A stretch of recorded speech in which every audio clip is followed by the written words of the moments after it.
channel. In today's video I'm going to show you how to make some fantasy backgrounds. A lot of them are just purely abstract with color, but you can also kind of get into a focus detail. And today I'm going to show you how to get into a focus detail with some examples like this one here, which is, basically a sky and some grass. So anyway, let's get started.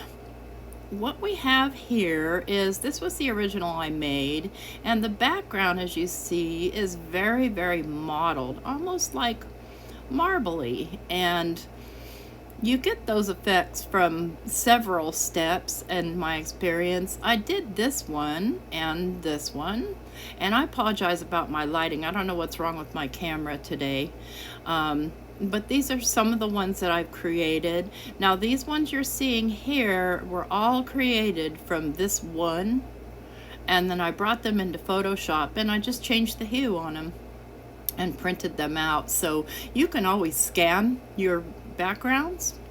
See, this one is kind of a deep foresty looking background. This one might be for the sea.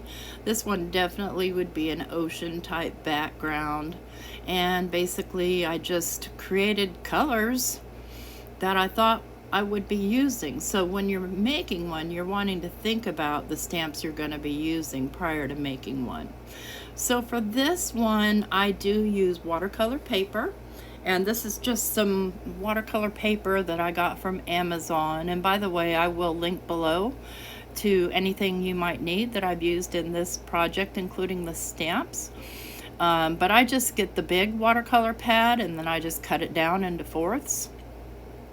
And I get plenty out of it. And oftentimes I do like to use the Tim Holtz, but I ran out, so I'm perfectly good with this.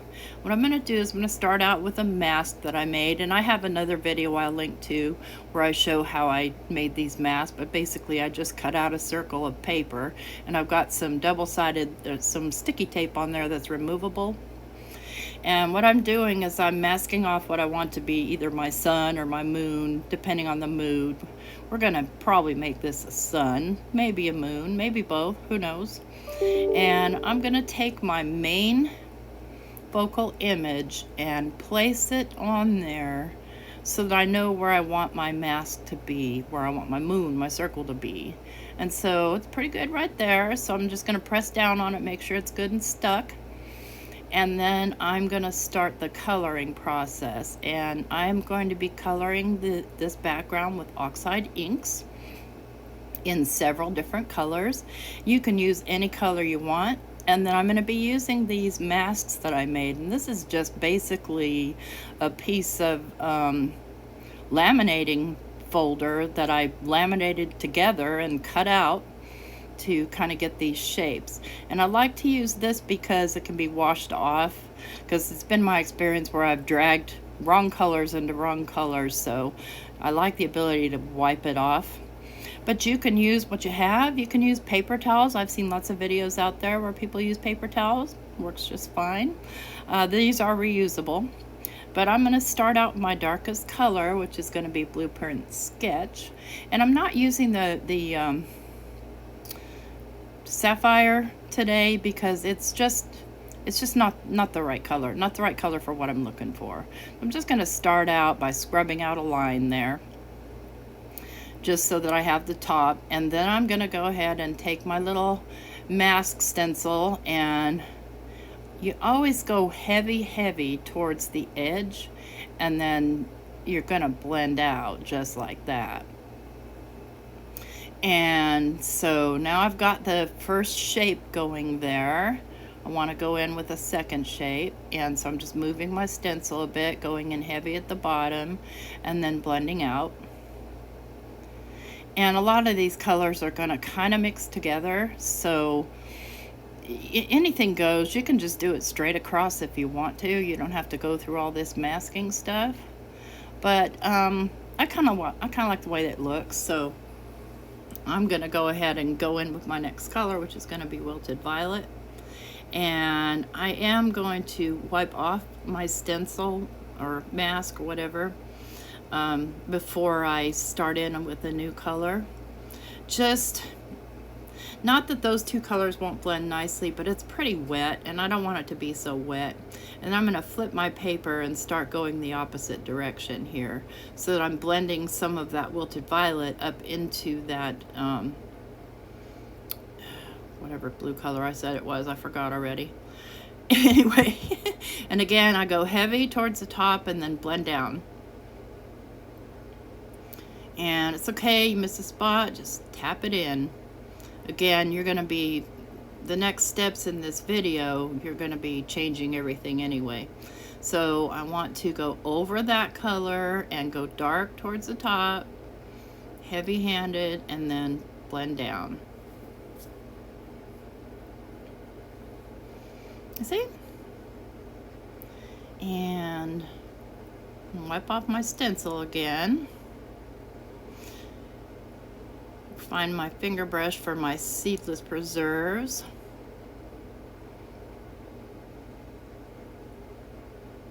And again, you don't necessarily have to do the wiping off process if the colors blend nicely together.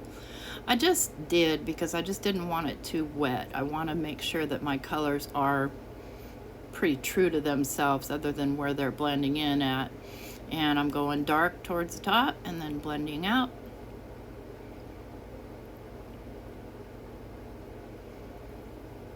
Just touch up in little small spaces. It doesn't matter if you mix up the colors as long as they're colors that blend nicely together. And then I'll make a second row just the same way, just moving the stencil and then blending down. You can do this with a brush. I'm using my little finger blenders, but you can use big blenders, a brush, whatever you have. So then I'm going to go in with my next lightest color, which is going to be picked raspberry. And I'm not going to bother to wipe off my stencil at this point. It's not necessary because they blend nicely together. But what I want to do is just go ahead and place that over top there. So you see I've got color hanging down. I'm going to go heavy towards the top. And then blend down.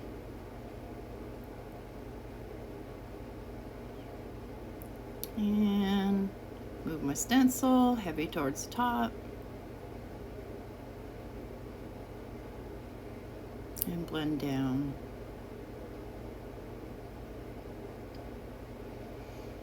See where you're getting that kind of striated look. And you can even go catty corner to each other. You don't even have to go in a straight line. But I'm just touching up white spaces, and you can even leave white spaces. It doesn't matter. It's still going to look good. One thing about this method, it's pretty forgiving. But I am going to be going in with an orange tone now, so I want to clean off that pink pretty well. Because I want just the pink and orange to blend that are directly on the paper and not necessarily from my stencil. So I'm going to go in with dried marigold. I think that was one of my favorite colors mixed with the picked raspberry. I think it's just gorgeous.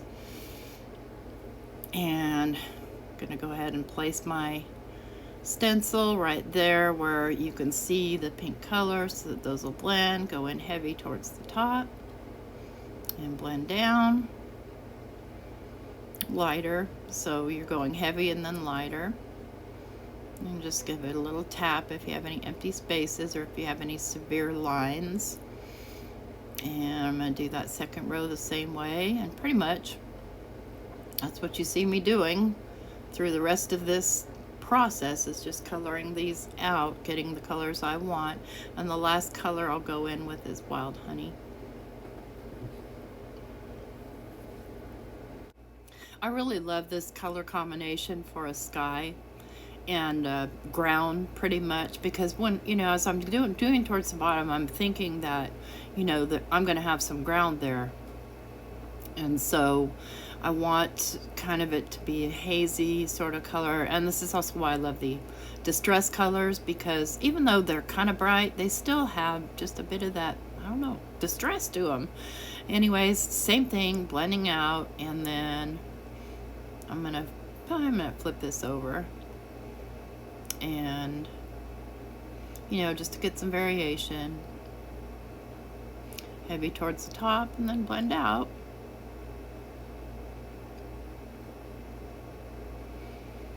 And there we have our sort of, could be mountains, could be sky, could be, I don't know, another planet, whatever. But once we go into the next step, you'll see that it kind of comes together. And, you know, when you're looking at these, you're like, well, I don't know about this. You know, could this be a standalone? No, it's a background, and that's what you want it to be, is a background.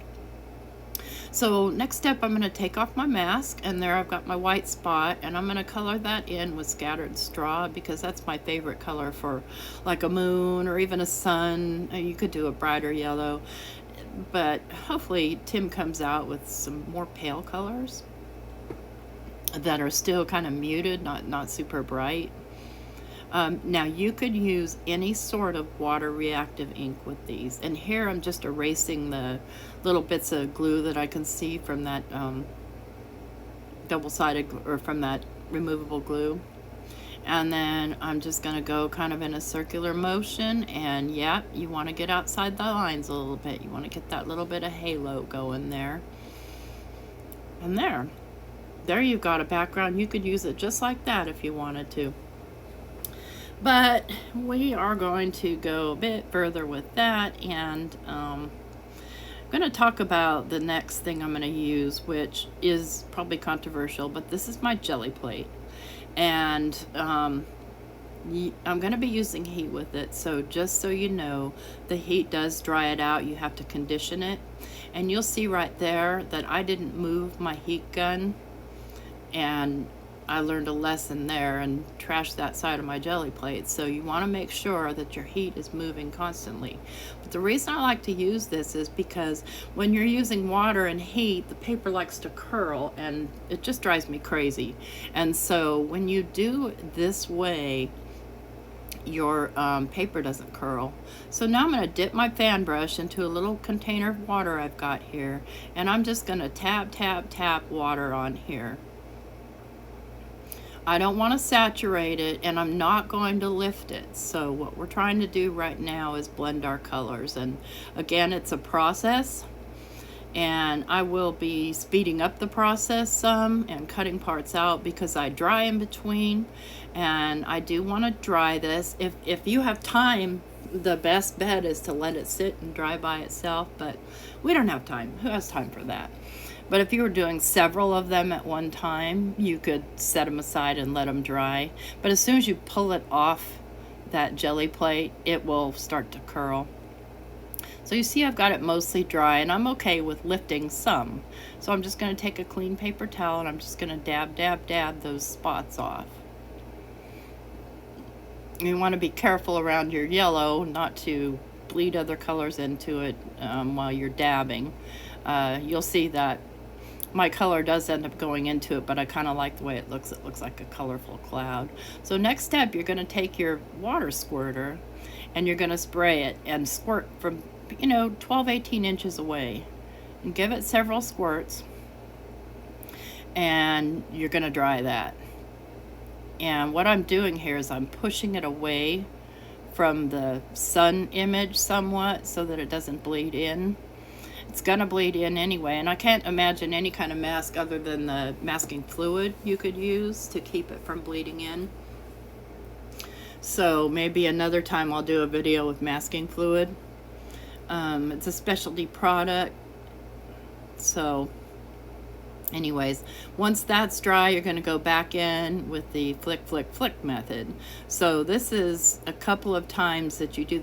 You can do this multiple times, and the ones that I showed you that I put into my printer, I probably gave a good hour of my time flicking and spraying, alternating flicking and spraying so many times. But the more you do it, the better this thing blends out, and it looks pretty cool. So I'm just going to go in, and I'm going to go ahead and dry that one too. And again, make sure you're moving your heat tool around, and then I press down on the paper to make sure it's staying down flat. But see, when it starts to curl up, then you get all that running, and I'm trying to avoid the running. But I'm okay with lifting some of this, it's fine. You don't want to lift a lot because then you'll lose all your color. So, you know, we want to go sparing with our lifting. But trust me, it turns out cool. Okay, another one of the squirt downs, and this one I'm going to get it pretty wet. And I'm going to squirt it closer up and try and squirt my color away from the sun there. You see how that's blending together? You can leave it like that, but I'm going to just use the heat tool and try and push it out of the way a little bit. And maybe dab it just a little bit with a paper towel just to kind of get some of that color off. But I don't want to accidentally lift up my sun, so I'm just going to dry that one out. And you want to get it pretty dry. Now all those beautiful little swirls of stuff now need their little blobs. So now I'm going to take my water and I'm going to go a lot on here. This will be the last application of the fan brush water. And so I want to make sure I get all those little specks within those runs so that I have a consistent effect throughout. And I'm going to go ahead and just kind of just dab a little bit of that out. And I'm going to go ahead and dry that one. And again, if you let these sit to dry, they even come out prettier. But, you know, for time's sake, I'm going to go ahead and dry it. And then dab off that little excess there.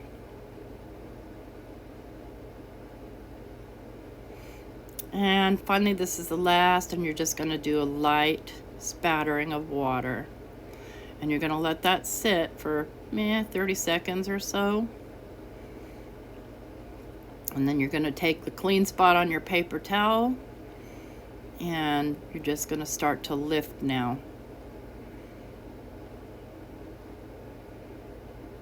And I do my sun first, and then I'll do the rest. And I'm just lifting what's left of what I'm going to lift. And there we have kind of our background image. That's just basically kind of the foundation of the rest of the scene, because we're doing a fantasy scene. We're not trying to do a realistic scene, but we are. Kind of. I don't know. I'd like to live in a place this colorful, but you guys know how much I love color. And I actually like how that leaked into there. I think it looks cool. Looks like dark clouds. So next thing I want to do is I want to start designing the secondary background elements. And these are stamps I'm using from Lavinia stamps. I will link the stamps and where you can get them in the description box below. I tend to take my stamps out of the wrapper before I knew I should keep them in the wrapper, but I do have them labeled, but they're lost somewhere in the pile that you can't see. I don't like to use magnets because I feel like they get in the way. So I use my removable tape, and I just kind of position my paper where I can remember where it goes in case I have to stamp more than once. And I tend to lay down my transparency first and then put the stamp down. And that way I get a good idea of where I want to place the stamp. I'm going to start out with my lightest color here, and I'm going to go in with the Summertime. And I got my lids mixed up on my, my ink pads there. I need to fix that right away. And I'm just going to go in here off to the side. And this is just going to be very, very background. So I want the light colors. The thing I found on my stamping platform is trying to do secondary stamping doesn't really work very well. I imagine if I worked at it, but I just prefer to use color instead. And so I'm just going to take my stamp chamois and clean off the excess, and then I'm going to position the next one where I want it. And that's the cool part about these transparencies, is that really you get a good idea of where stuff's going to look good.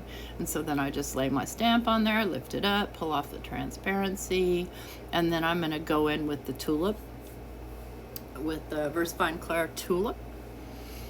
Boy, sometimes these inks are hard to find, I'm telling you, but they last a long time. They're great. I love VersaFine Inks.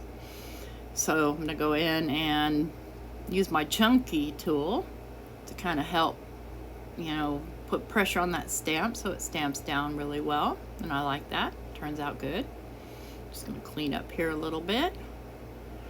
And next I'm gonna go in with something that you're all gonna say that belongs at the top, but I like it at the bottom, and the reason why is because it looks like it's growing up from a log or something like that, and so I like the looks of that.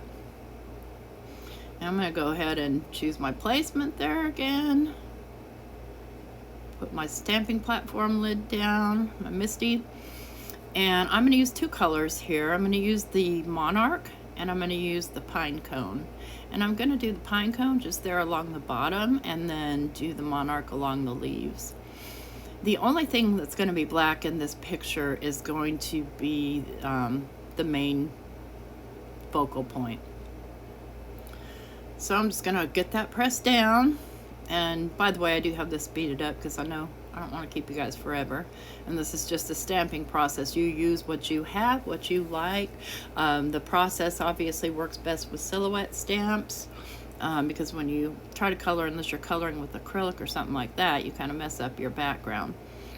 And so what I want to do though is I want that going all the way across. So I'm just going to take and move the stamp over and do some more of that Pine Cone and the Monarch.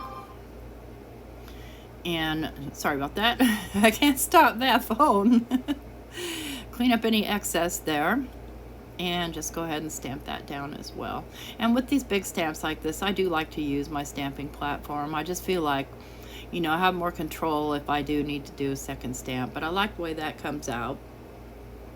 I'm just going to clean up here and I'm going to pull this off of here because I'm going to do a little bit of groundwork, so to speak.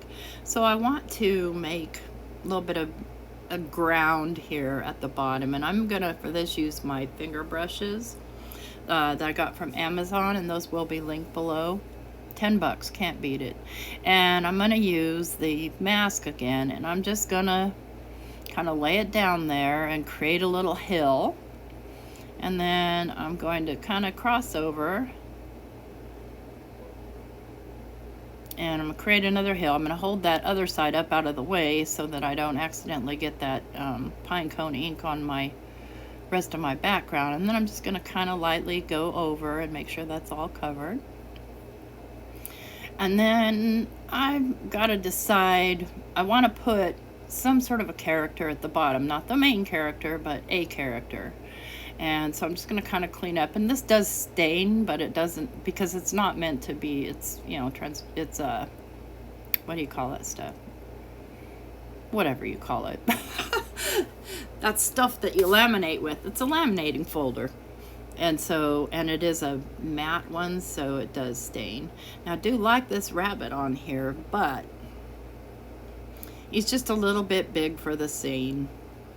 There's not a way I'm going to make him fit, so I'm going to go and grab Pippin. Pippin is my favorite little bunny. I love this guy. And I'm just going to move him around here until I decide a place that I like him.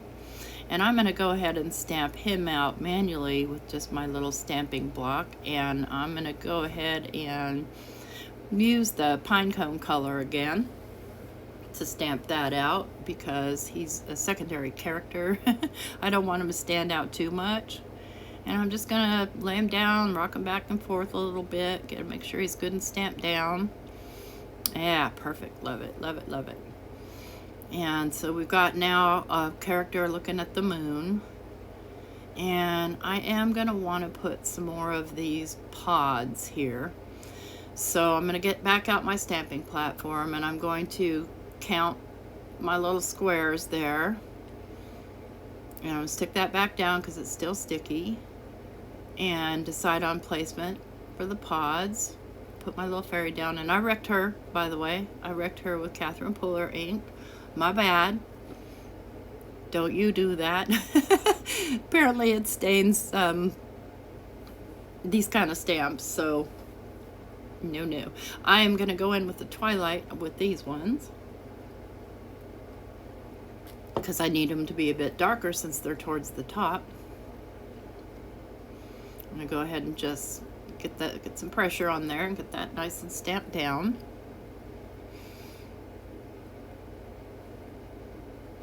I love these stamps. They're so pretty. And then I want one more. So where do I want that? Yeah, I want it kind of up higher. Yeah, perfect. And don't worry about the stems hanging down because we have a plan for those. And I almost forget to do the second one, but I'll catch it in the end. This one I'm going to go in with the monarch. And you want to make sure you clean off all that excess or you will get it on your paper and it's a mess. So I'm going to go ahead and stamp that one down.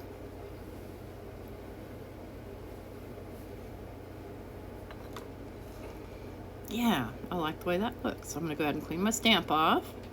And now I'm going to get placement for my main character here. And once I decide I have it where I like it, I'm going to go ahead and make sure that all that ink that's on there is dry, because I'm going to be doing heat embossing with the main element here. And so I'm just going to take my embossing buddy and go ahead and, well, first I'm gonna tape this down because I happen to know that this particular fairy does not like to stamp very well, and usually have to go 3 or 4 rounds to get it completely dark. I don't know what happens, it gets bubbles in it or something, but certain spots just don't want to stamp. And I cleaned my stamp before I even started with it today, and I still get trouble with it. You want to make sure and wipe that edge off there. And sometimes it's hard to see when you've wrecked your stamp with permanent ink, but I'm going to go ahead and give some good pressure here and try and get her stamped down. And nope, not even close. Another round 2. Ding ding. Tracy versus VersaFine. And so here we go. Can she do it? Will it go? Nope, we still have some empty spots. Okay, and again. Is the 3rd time a charm? Let's see. And you can see where it's missing most of the time. But I'm going to give that a little bit more pressure, a little bit more time to sink in. I'm just always worried about doing too much pressure on them because I don't want to smash the design. And there I can see just that part of her leg and wing I'm not happy with, so I'm just going to give it one more. And I'm going to press directly in that spot, trying to make sure that it gets pushed down. And there we go, I'm happy with that. So I'm going to go ahead and take my clear embossing powder. And as you can see, my stuff wasn't dry. So I'm going to take a brush, I'm going to take a bigger brush and just kind of clean off that excess. And here we go again with that weird lighting issue. I don't know what's going on there, sorry. And then I'm going to go ahead and heat emboss her. And I'm sorry, I'm out of frame there. I was afraid that I would blow my embossing powder that I didn't move out of the way. Just want to make sure that everything's good and embossed. So I, kind of rock it back and forth, making sure everything's shiny. And now we're just going to do some finishing touches here. I'm going to move everything out of my way, and I'm going to take a clean brush and just brush off all that embossing powder, or that embossing buddy powder, cornstarch, whatever it is. And I'm going to take my Posca pens, and first I'm going to go in with the gold one. And I'm just going to give some dots here to the tops of these flowers and to the stamen, just for some color and variety. And I won't do anything with the ones on the right hand side because they're so light, they're so in the background. I really don't want to bring them to the forefront at all. So I'm just going to dot out these ones that are a little bit more bold, more in the foreground.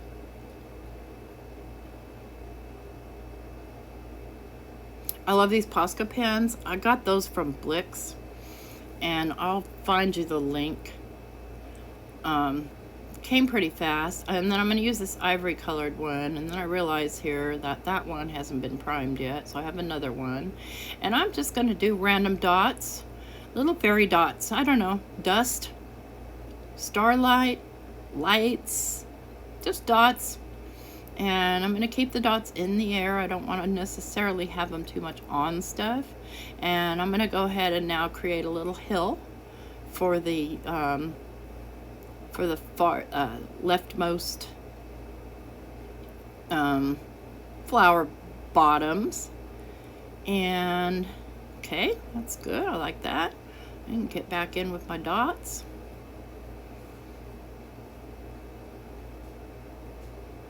And just random places.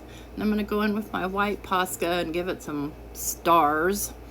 And those, again, are just going to be in random places in where I think stars should be. And, you know, imagination's such a cool thing. You can do so much with it. And when you're doing a fantasy picture, sky's the limit. I mean, fantasy is just that. It belongs to you. So here's what this looks like, and you'll notice that I'm showing you everything, and I forgot to do another little hill, but we will get that done. But you can see all the texture in the background, and I think it looks pretty cool. I like doing it that way. It's a little bit time consuming, but it's really worth the effort when you start looking at it closely. So I'm going to go ahead and finish this off by creating another little hillside. Hey, I just wanted to let you know how much I appreciate you guys coming in to watch my videos. I hope that you can learn something from me, and I hope that you'll give me a thumbs up and hit the subscribe button and hit the notification bell so that you'll find out when I do another video. I'm trying to get one a week out, usually on Tuesday or Wednesday, my days off. You know, there might be bonus here and there, but there we go. I like that little hills, and it kind of really made even more depth there. But that's it. Thanks for watching.